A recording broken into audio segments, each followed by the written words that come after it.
Hello friends, வாங்க இன்றைக்கி நம்ம ஒரு டேஸ்ட்டான சிவப்பு சோள பணியாரம் தான் எப்படி செய்கிறதுன்னு பார்க்க போகிறோம்.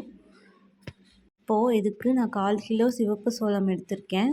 இது முதல் நாள் நைட்டே நல்லா தண்ணியில் 3-4 தடவை அலசி இந்த மாதிரி கிளியர் வாட்டர் வர வரைக்கும் அலசி ஊற வச்சுக்கலாம். இது ஒரு 8 மணி நேரம் பக்கம் ஊறியிருக்கு. இப்போது இது கூட உப்பு சேர்த்து மிக்சியில் அரைச்சிக்கலாம். ஃபஸ்ட்டு கொஞ்சம் அரைச்சதுக்கப்புறம் தண்ணி ஊற்ற நைஸாக அரைச்சிக்கலாம். இப்போ அரைச்சி எடுத்தாச்சு. இது ஒரு 5 hours மாவு புளிக்கணும். இப்போ நல்லா புளிச்சு பொங்கி வந்துருச்சு.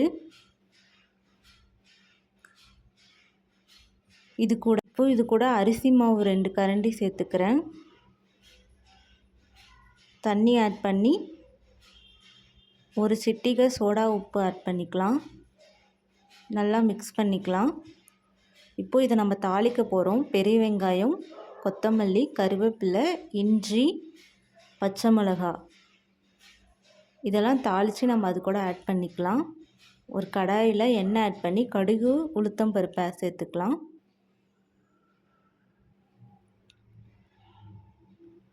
இப்போது வெங்காயம், இஞ்சி, கருவேப்பிலை இது 3 சேர்த்துக்கலாம். நல்லா வதக்கி எடுத்துக்கலாம். இப்போது வதங்கினதுக்கப்புறம் ஆற வச்சு நம்ம மாவில் சேர்த்துக்கலாம். அவ்வளோதான் ஃப்ரெண்ட்ஸ், இப்போ மாவு ரெடி ஆகிடுச்சு. இதை நம்ம இப்போது பணியாரம் சுட்டு எடுத்துக்கலாம். இது மீடியம் ஃப்ளேமில் தான் நம்ம சுடணும். அப்போ தான் உள்ளாரெலாம் வேகும்.